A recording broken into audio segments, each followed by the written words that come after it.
there's a lot of information that's given to these players. We'll come out here, we'll have a short practice. We'll do some individual. Some guys will do some 7-on-7. You know, there's tryout guys here, a bunch of them. There's UDFAs, there's free agents, there's a couple of our guys. So just get into the program and, you know, start swimming. You didn't have the draft picks take a lot of reps last year. Is that going to be the kind of the plan today as well? Yeah, I mean, they'll take reps in individual and things like that, but we'll kind of ease them in, get ready for phase 2 of the program, and learn some of the individual techniques, but not 7-on-7, other than Jaxson, like I said. Coach, what does we always hear about quarterback development. What does that actually look like for a guy like Jaxson coming into a situation like this? Yeah, it's really the same for every position. You know, these guys have a lot to learn. None of them have been out in an NFL practice. There's so much to learn. We'll take it day by day. We'll continue to give them information. You know, there'll be a lot of mistakes. We'll improve off those mistakes. We'll come out in the next practice, try to do a better job, and we'll do that with all our guys. What changes for you in terms of analyzing Jaxson, right? Try to break him down, and now actually coaching him? Yeah, I'd say it's the same for all these guys. You know, we went through all our process. We got the guys that we have right now. We're excited about them. Now there's a lot of work that goes into it. Lost some weight. Look good. How much do you make? Put that in the transcript. What are you hoping to get out of those more reps from Jaxson? Yeah, look, this is first practice, so there's going to be mistakes. You learn from the mistakes. You teach off of them. You come back the next day. You build off of it. There'll be some good things. There'll be some bad things. It's the first day camp. He hasn't thrown with any of these guys. He's calling plays, you know, in our system for the first time. But it's same as all the other positions. They got a lot to learn. What do you make about the clapping, the snap count, the cadence portion of it? Most every college does that. I mean, I did it when I was at Alabama in 2017, and I think Hurts and Tua are doing a good job of cadences in the league. So, but I mean, do you have to teach them that from scratch? Like, is that something you're trying to, like? Is this weekend maybe something you focus on with him because he hasn't done it a lot lately? No, I mean, most college guys haven't done it. I would say most of them are, you know, you clap. And when I first went to, but they're not here, and you don't when I went to first integrate them. Well, I'm trying to answer your question. So when I first went to Alabama, look, I didn't know anything about clapping. There's SEC stadiums, you can't hear in them. I'm like, how is this going to work? But you hear it, and then again, any of these new players, quarterbacks, free agent quarterbacks, first round, like most of them haven't done a cadence. But I mean, it's not too hard to learn a cadence. You know, you say a couple words, voice inflection, you continue to learn from that. But I wouldn't say it's like rocket science to learn a cadence. Ryan, you said Dart hasn't thrown on any of these guys, but he actually has. Yeah, you got me, Ryan. You got me.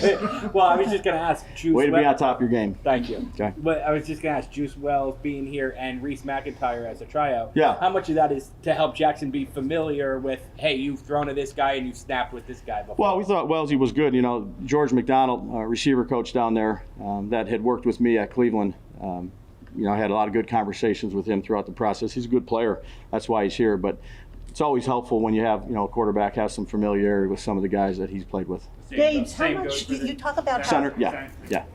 you talk about how every year the process changes. How much are you tweaking the process with getting Jaxson ready this year as opposed to maybe what you've done in the past? Yeah, I'd say just with any young player, Patty, you're doing everything you can to. Again, there's a long list of things that you have to go through with all these players. Quarterback is a particularly hard position mentally. We're going to put everything we got into it. I know he will too. And there'll be some struggles and there'll be some good things, and that's what you learn from. You know, but excited to work with him. There's a lot of drama about Carter's number. Did you have any discussions with him about that, or where he was going to land with that? Yeah, 50. He'll wear 51. Mm-hmm. So I'm more concerned about the player and improving him. So what number he's in? 51. You're reporting that Victor tore his pec. Is that something that puts the season in jeopardy for him? Yeah, in terms of the injuries, I'm not going to get into injuries where we're at. You know, he's still here, working, doing the things he can do. You guys didn't do much this offseason to the top of your receiver room. Is that because you're comfortable with the top four? And obviously, Gabe Davis is a free agent. You're very familiar with him. Is that something you'd be interested in pursuing? Yeah, I'd say these guys that we've had here are working their tails off. I mean, we signed Slay back, so I mean, I know it's the same guy, but we brought him back, and guys have been working good. We'll always look to improve our roster any way we can, but these guys have had a good couple weeks in phase 2 with Russ and Jameis there. Oh, they've been picking up everything Good. so far. Yeah, they've done a nice job. Experience been like working with them so far? Yeah, veterans. They've done it for a while. I think there's a good comfort level with giving them the play call, them controlling the huddle. Again, we're not going against the defense right now, but the communication process has been good. The timing, they're working on the timing with the players that they're throwing to. They've been 2 good additions for us. What's been your message to the tryout guys, considering this is a unique situation? And you've had guys make the team. Yeah, I showed them a couple clips of Ryder and Chat today. The play in Houston where he hustled down and made the play, and then a sack against Cleveland, Ryder against the Jets in the preseason, another sack against Washington. Again, this is an opportunity for him. It's hard because you're not throwing guys to the ground. Our coaches go back. I have the coaches go back and watch tape of the trial guys that are coming in, so you get a feel for what they look like on tape, and then you evaluate how their movement skills are, how they pick things up. Is there a guy that maybe deserves an opportunity? A tough challenge, with the amount of guys that we have here, but that's why we do it the way we do it. If you can find one guy that makes the active roster, or you can put on the practice squad, it's worth however many you bring in. So they're excited. I know they're probably pretty anxious. We just had a walkthrough out there. They've done a nice job. So that's how we do it. When Russ and Jameis, how's their grasp of the playbook coming? Sorry. Russ and Jameis, how's their grasp of the playbook coming? Good. Yep. When you evaluated, you get in the process of evaluating all these guys, and you don't know if you're going to get them. Now you have draft picks in. Do you kind of look through their eyes sometimes when they come in here for the first time? You've been through this a lot. When you're looking around and looking at the locker room and seeing this and seeing that, all that stuff. Yeah, there's a lot. There's a lot for these young men. They're leaving home. I know they've been in college, but there's a lot of different circumstances. There's stress to them. They're probably pretty anxious. You just do a good job. This camp is just, hey, you get to know us, we get to know you. Let's not go too far ahead. There's going to be mistakes. Those are okay. Let's build off of them. Let's be ready to get into our program here in a couple days, but let's not make more out of it than it is. Our job is to kind of acclimate them to how we do things, and that'll take a while.